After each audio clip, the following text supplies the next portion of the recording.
Summer, 1947. The Texas sun beat down like a hammer on the roofs of the camp buildings, the heat shimmering over barbed wire fences until the air itself looked like it wanted to escape. Inside the mess tent, though, the scene was oddly cheerful, almost festive, as if someone had smuggled in a fragment of peacetime America. The long wooden table was ringed with young men in faded German uniforms, their belts loosened, their hair grown shaggy from months in captivity. In their hands they held fat, dripping hamburgers, the grease soaking into the coarse paper wrappings. Coca-Cola bottles sweated in the heat, their dark glass catching the light like little brown lanterns. Laughter, cautious, staccato laughter, echoed under the canvas. At the head of the table sat Major Samuel Hollis, back straight despite the heat, his face lined like a weathered map. His gray hair curled damply at his temples, and the sun caught the polished silver of his belt buckle. He had the kind of voice that sounded carved from stone, slow and resonant, as though he spoke only when it mattered. The Germans looked at him with a mixture of suspicion and fascination. He was older than most of them had ever expected an American soldier to be, older, and yet somehow more alive, as though war had burned away everything but his marrow. Hans Becker sat nearest to him, shoulders squared, his pale eyes watchful. He had once commanded a panzer crew in Italy, and though his uniform was stripped of insignia now, he still carried himself like an officer. Beside him, Kurt Weiss hunched over the table, thin as a reed, clutching a stub of pencil. He kept a small notebook hidden in his lap and scribbled down the things he didn't want to forget. Lucas Brandt, the youngest of them, lounged with the lazy confidence of a boy who believed himself immortal, grinning at jokes before they were even finished. And at the far end sat Eric Vogel, cigarette clamped in the corner of his mouth, eyes narrowed under the brim of his cap. "Go on," Lucas urged, his accent thick but cheerful. "Tell the one about the chicken again." Sam's mouth quirked, but his eyes stayed serious. "You boys like that one too much," he said, and the hint of a smile deepened the lines around his mouth. "But fine. It was near Naples. I was green as spring wheat and hungry enough to eat my boots. Some farmer had left a fat hen strutting around like she owned the road. I figured she'd make a fine dinner. Trouble was, I didn't realize that hen belonged to the colonel's wife." The table erupted into laughter. Even Eric grunted, flicking ash onto the dirt floor. Sam let them laugh, his own shoulders easing just slightly. "And what did they do to you?" Lucas asked, eyes bright. "Court-martialed me," Sam said simply, taking a bite from his burger. 3 days peeling potatoes. Learned a lot about humility and starch. The humor softened something in the tent. The POWs had expected an American officer to lecture them about freedom, democracy, and the stars and stripes. Instead, here he was talking about stolen chickens and peeling potatoes. The tension thinned, like steam hissing out of a pressure valve. Sam leaned forward, setting his burger down, his elbows on the table. "But that wasn't my first lesson," he said, his voice dropping to a quieter register that made every man lean closer. "My first lesson came the day I saw my friend, Joe Harkins, lying face down in the mud with half his helmet gone." The laughter stilled. Outside, a grasshopper clicked in the dry weeds. "It was June of '43, Sicily," Sam said. "Hot as hellfire and dusty enough to choke a mule. We'd been marching for 2 days when the mortars opened up. Sounded like the sky was splitting. First one took out a truck behind us. Second one took Joe. Just like that. 1 second he was cussing about the heat, next he was part of the earth. I remember thinking the ground had swallowed him whole." Hans' jaw tightened, but he didn't look away.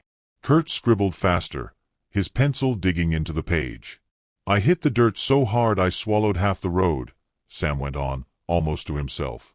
"And when I looked up, there was blood, bright, too bright, running down the slope toward me. My hands were shaking so bad I couldn't get my rifle shouldered. I just lay there and listened to the ringing in my ears and thought, so this is war. This is what it really is." The POWs were very still now.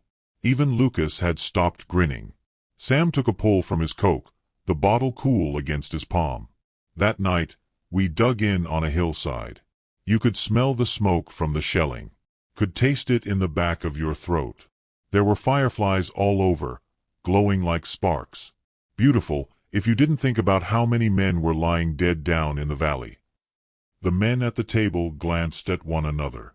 They all knew that smell, that bitter smoke that clung to skin. Sam's voice softened further, so that they had to strain to hear. That was the night I stopped thinking the war was a grand adventure. Before that, we'd all been full of talk.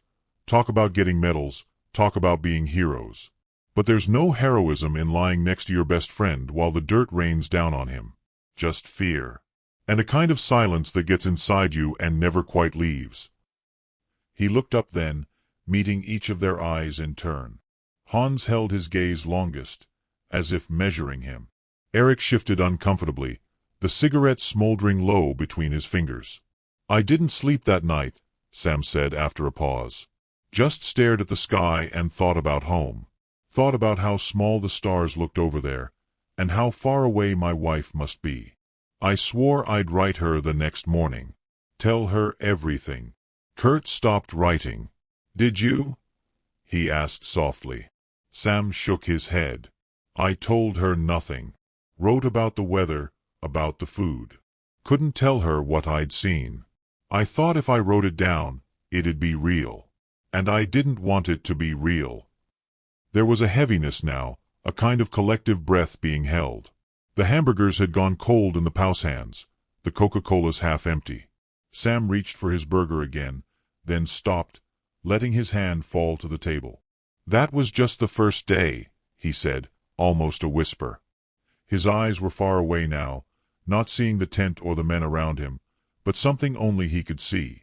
The real horror didn't come until the night fell. The tent was silent except for the faint buzz of a fly somewhere near the flap. Outside, the sun blazed on, but inside the mess tent the air felt cooler, as though a shadow had passed over the camp. The Germans sat frozen, waiting, and Sam Hollis sat very still, as if gathering his strength. When he finally looked up, there was something in his eyes that hadn't been there before. Not humor, not even sorrow, but something darker, sharper. And then he said very quietly, "What happened after that? Well, that's the story that kept me awake for the next 20 years. The mess tent seemed to grow smaller as Sam spoke, the air thicker, as if everyone had moved closer to the fire of his memory. That night, he said, voice low, we held a patch of road near Jella. They told us we had to keep it open so the supply trucks could make it through.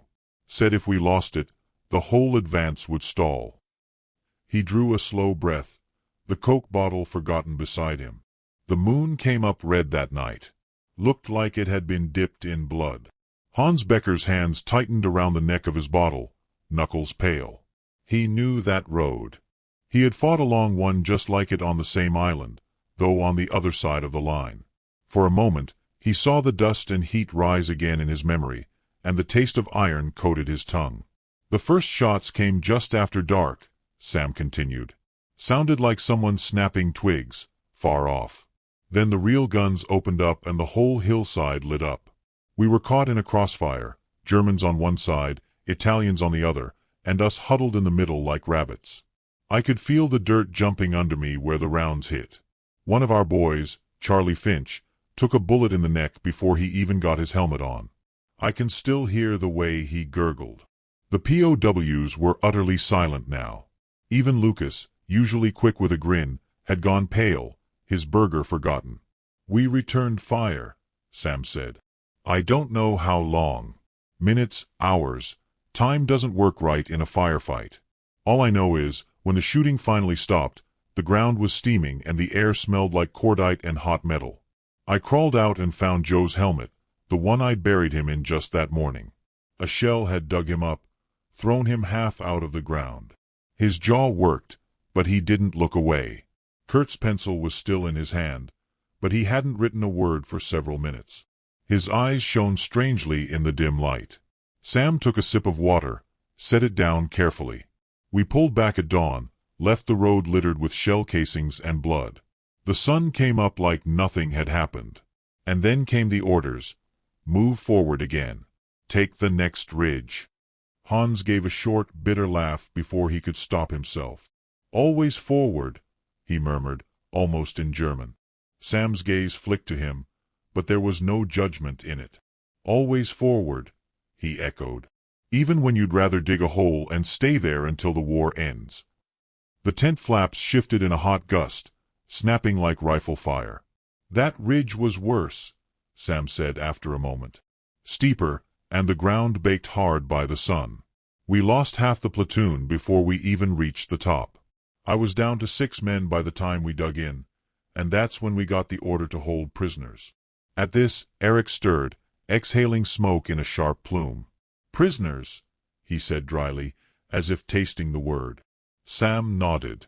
First one they brought me was just a boy. 16 maybe. Blonde hair, dirt all over his face. His hands shook so bad he could barely hold them up. I told him to sit down, gave him my canteen. My sergeant looked at me like I'd gone crazy. Said we couldn't spare water for prisoners. You gave it to him anyway, Kurt said, almost as a statement. Sam's eyes found his. I did. Couldn't look at him and not do it. He was someone's son. Maybe someone's brother. War or not, I couldn't stand to see him dry up in the dust. Hans shifted slightly in his chair, a memory flickering across his face, but he said nothing. Later that night, Sam went on, we got hit again. Mortar fire this time. I crawled out to check the perimeter, and when I came back, the boy was gone. Slipped away into the dark. My sergeant was furious, said we'd pay for it in blood. Eric leaned forward, his cigarette tip glowing red. Did you? Sam's face was unreadable for a long moment. Next day we took fire from a machine gun nest we hadn't known about. Lost 2 men before we took it out. I never knew if that boy was behind the gun or somewhere far away. I told myself it didn't matter, but... He broke off, looking down at his hands. But you still think about him, Hans said quietly. Sam looked up, met his gaze. Every night for 20 years. No one spoke for a long time. The tent was heavy with the weight of something unspoken. Not guilt, not exactly, but the kind of knowing that changes a man from the inside out. Finally Lucas tried to cut through it, forcing a grin. Maybe he ran home. Maybe he is a baker now, he said lightly, making good bread instead of shooting bad bullets. It earned a faint smile from Sam, but only faint. Maybe, he said. God willing. The silence that followed was gentler, though, like a bandage laid over a wound. Sam leaned back in his chair, eyes distant again. War teaches you a lot of lessons, but not always the ones you want. It teaches you how to keep walking when your feet are raw, how to shoot at shapes you can't even see. It teaches you that the man you call enemy might have the same photograph in his pocket that you do. A wife, a child, a farm he wants to go home to. Kurt wrote that down, his pencil scratching softly. And sometimes, Sam said, it teaches you that mercy can cost you just as much as cruelty. But you have to choose anyway. You have to decide what kind of man you want to be when the shooting stops. Outside, a crow called, harsh and startling in the stillness. Sam looked around the table, letting his gaze rest on each face, on Lucas' forced cheer, on Kurt's quiet attention, on Eric's guarded skepticism, on Hans' unwavering stare. That was Sicily, Sam said at last. And I thought I'd seen the worst of it. I thought I was hardened by then, that nothing could surprise me anymore. He reached for his Coke, held it up to the light. The dark liquid glinted like old blood. But the war wasn't done with me yet, he said softly. It still had one more lesson waiting, one I didn't want to learn. Not in Sicily. Not in Italy. Not even in France. It waited until the snow fell and the whole world turned white. That's when I learned just how much a man can lose, and still keep breathing. He set the bottle down, the sound sharp in the hush. The POWs sat frozen, as if any movement might shatter the moment. Somewhere outside, the camp bell rang for evening roll call, but no one moved to get up. Sam's eyes were shadowed now, his voice no more than a thread. You think you know what cold is, he said. But wait until you're lying in a foxhole in December with the snow up to your knees and the dead beside you turning stiff as fence posts. That's when you find out what kind of man you are. He stood slowly, his chair scraping the ground, and the tent seemed to tilt with the motion. That winter, he said, was the one that broke us, and the one that made us. He stepped toward the flap, paused with one hand on the canvas. "When I tell you what happened in the Ardennes," he said without turning, "you'll understand why I still wake up at night hearing the wind in the trees."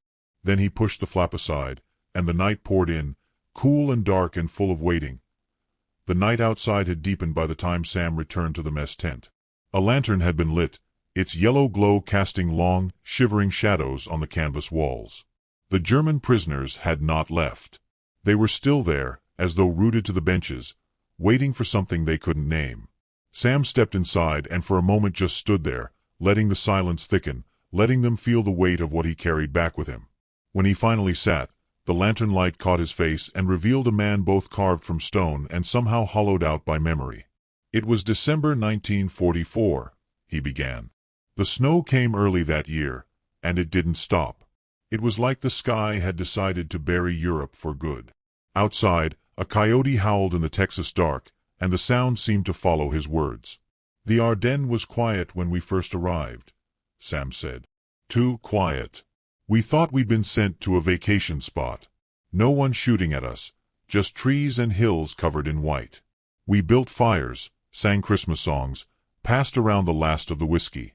For a few days we almost forgot we were in a war." He shook his head, lips pressed thin. "And then one morning the world exploded." He leaned forward, elbows on the table, as if confiding a secret. "We woke to artillery. Hundreds of guns, maybe thousands. The ground shook so hard it felt like we were standing on the back of some giant animal, bucking to throw us off. Trees shattered, snow flew up in clouds so thick you couldn't breathe. When it stopped, what had been quiet woods was a graveyard of splintered trunks." Hans Becker's throat worked, but he said nothing. He too remembered that winter. "We scrambled to get ready, but it was chaos," Sam said. "Half the men didn't even have winter coats. I saw boys tying burlap around their boots because they'd run out of overshoes. When the first wave of German armor came, we were still pulling on our helmets." For the first time since the story began, Hans spoke. "Which sector?" he asked, his voice careful. "Bastogne," Sam said. Hans' mouth tightened, and he nodded slowly. He had not been there, but he knew the name, as every German soldier did. "They hit us hard," Sam said. "Tiger tanks rolling out of the trees like something out of a nightmare. The first Sherman I saw go up, the turret blew 50 feet in the air. The heat turned the snow to steam, so for a while it looked like the whole forest was boiling. We fell back, step by step, trying to hold a line that didn't exist anymore." Eric lit another cigarette, though his hand shook just slightly. Sam's voice grew quieter. "By the time we dug in outside Bastogne, we were cut off. No food coming in, no ammo. The sky was gray for days, so no airdrops. I remember chewing on frozen leather straps, just to trick my stomach into thinking I'd eaten.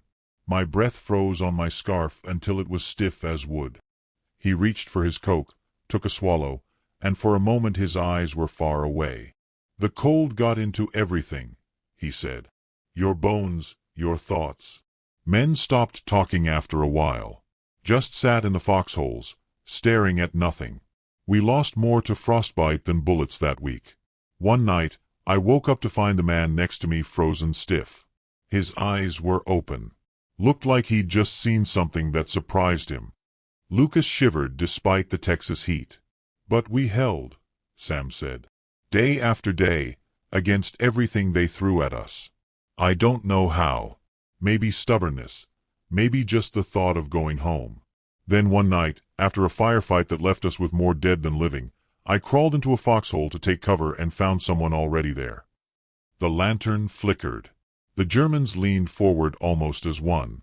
"It was a German," Sam said. "Young, maybe 20. He had a hole in his side and was shivering so bad his teeth were chattering. His rifle was gone. He looked at me like I was death himself." Hans' gaze was fixed on Sam now, unreadable. "I had my pistol out," Sam said. "One squeeze and he would have been just another body in the snow. But then he said something. Not in German, in English. He said, 'Water.' Just that one word. And I heard myself answer, 'Yeah.'" He sat back slightly, remembering. I gave him the last sip from my canteen. Sat with him until his breathing got slower. He didn't say anything else, just stared at me like he couldn't believe I was there. I thought maybe he'd make it. But by morning he was stiff, same as the man I'd found before. No one in the tent moved. I don't know his name, Sam said. Never will. But that night something changed in me. I stopped thinking about killing as a duty and started thinking about it as a tragedy. Every shot I fired after that felt like it cost me something I'd never get back. Hans shifted, the lantern light catching on the sharp planes of his face. War takes pieces of us, he said softly, and we do not even know which ones until we are home. Sam's mouth twitched, half a smile but sad. That's right. He let out a breath and leaned back, the bench creaking. We finally got relief just after Christmas. The sky cleared, the planes came, and suddenly we had food again. Coffee. I don't think I've ever cried over a cup of coffee before or since. But there was no celebration. Too many empty places in the foxholes. He listed their names then, quiet, deliberate, as though reciting a prayer. Harkins, Finch, Dugan, Ramirez, Cho, little Willie White from Nebraska. His voice caught at that one, but he didn't stop. Gone. All gone before they were 23. Kurt wrote the names down, his jaw tight. When we pulled out, the snow was melting, Sam said. It left behind everything we'd lost. Helmets, rifles, boots sticking out of the ground. Looked like the earth itself had decided to give back the bodies we'd tried to hide. For a long moment no one spoke. The lantern hissed softly. Then Lucas cleared his throat. You could have shot him, he said. The one in your foxhole. No one would have blamed you. Sam looked at him, steady. Maybe no one else. But I would have. Lucas nodded slowly, chewing that over. Sam's eyes went around the table, landing on each of them. That winter, he said, taught me something I didn't know I needed to learn. That mercy can outlast bullets. That it can be the thing that keeps you human when everything else is stripped away. Hans exhaled through his nose, long and quiet. You think it makes a difference? One sip of water, one man spared. Sam held his gaze. Maybe not to the war, but it makes a difference to me. To the man I have to live with when the shooting stops. For the first time that evening, Eric looked away, staring at the ground. The cigarette burned down between his fingers until the ash dropped to the floor. Outside, a wind had risen, whistling faintly through the camp wires. Sam glanced at the lantern, its light guttering. I wish that had been the end of it, he said quietly. Wish that night in the foxhole was where my war ended. But the war wasn't finished with me yet. It had one last place to take me, one last thing to show me. Something so raw I almost wish I hadn't seen it. He stood then, slowly, like a man carrying something heavy. The Germans stayed seated, eyes locked on him. When I tell you what we found in April 45, Sam said, his voice like gravel, you'll understand why I can't drink from a tin cup without thinking of the dead. He reached for the lantern, turned down the flame until the tent was almost dark. The prisoners watched him go, the glow from outside silhouetting him for an instant before he vanished into the night. The canvas flap fell shut, and in the silence that followed, it was as though the entire camp was holding its breath, waiting for what came next. The next morning dawned hard and white over the camp, the Texas sun still a pale coin behind the horizon. The mess tent smelled of dust and cold coffee, the kind of smell that settled in the lungs and made men quieter than usual. The German prisoners had gathered early, even before the bell, their breath misting in the chill. Hans sat with his elbows on the table, staring at the wood grain as if he could read a map there. Kurt clutched his notebook, pages already smudged with charcoal from the night before. Lucas tried to make a joke about the oatmeal being worse than enemy fire, but the laugh died halfway out of his throat. Even Eric had put out his cigarette, an oddity that did not go unnoticed. When Sam Hollis stepped through the flap, he carried the air of a man who had not slept. His shirt was clean, his boots polished, but there was a hollowness in his gaze. The look of someone who had walked through dreams and returned changed. He sat without a word, the bench creaking under his weight, and for a long moment he just stared at the table as if arranging the words he needed to say. In April 1945, he began, we pushed into Germany. The front was breaking apart. Every road was clogged with refugees, soldiers throwing down their rifles, white flags hanging from windows. We thought it was almost over. We thought we were going home. He took a slow breath. Then we found the camp. The tent seemed to shrink around them. It was outside Dachau, Sam said quietly. We didn't know what it was at first. Just a set of fences, guard towers, barracks that looked too small for the number of people moving inside. There was a smell in the air, sweet and foul at the same time. You could smell it a mile away. I remember thinking something had died in the earth itself. Kurt swallowed hard, his pencil hovering above the page but unmoving. The gates were open when we got there, Sam continued. The guards had fled. What was left inside? His voice trailed off, and for a moment all that could be heard was the faint flap of the canvas in the morning breeze. There were bodies stacked like cordwood. Men so thin they didn't look human anymore.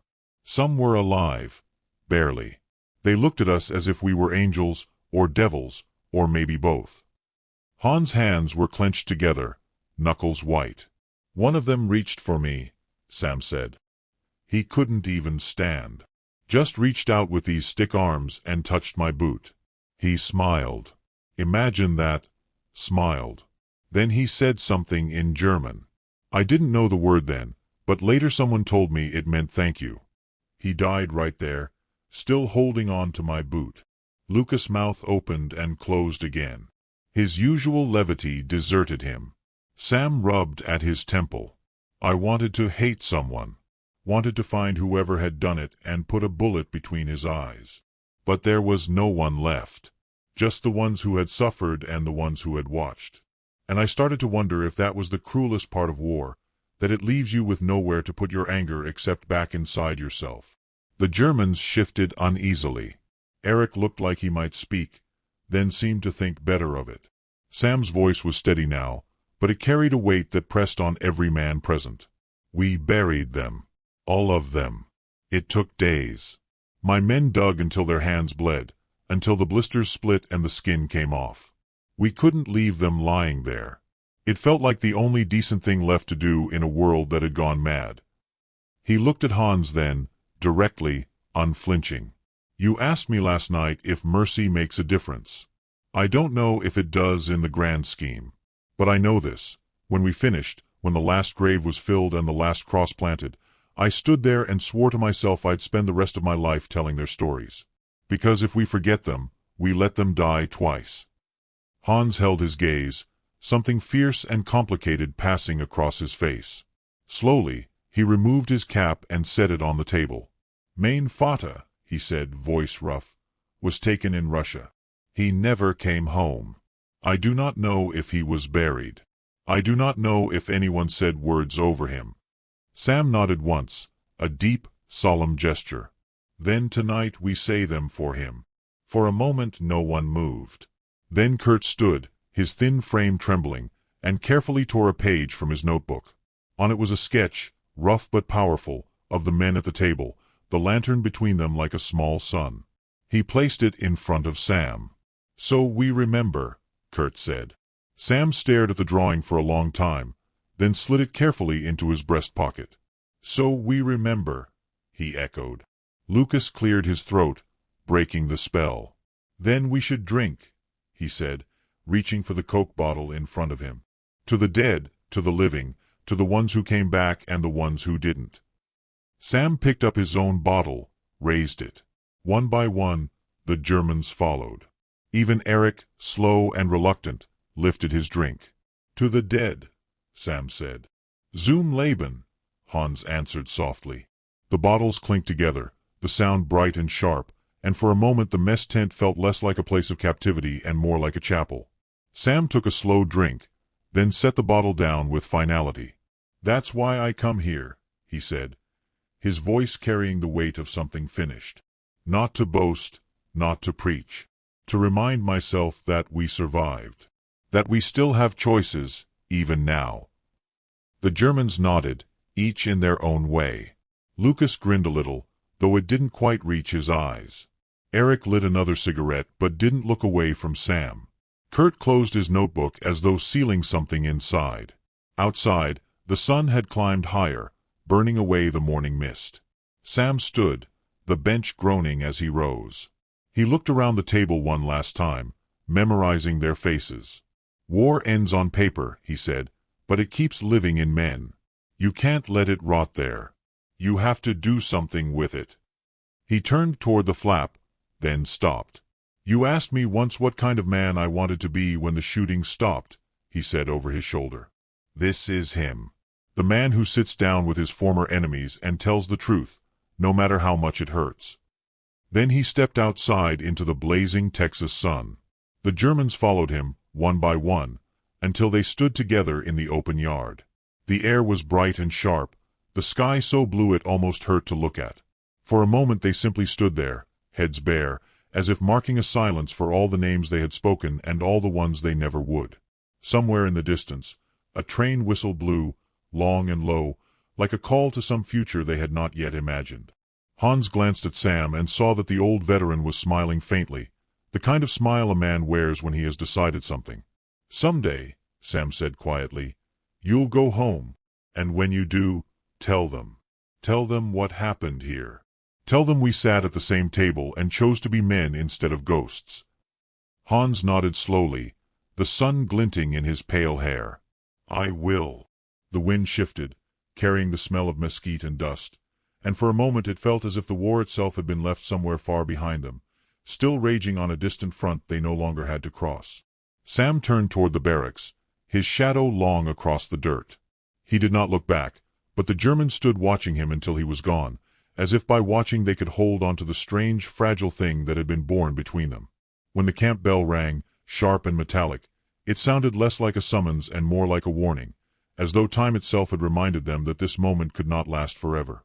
And somewhere deep in the earth, beneath all the noise and memory, the war they had survived seemed to turn over once, then go still.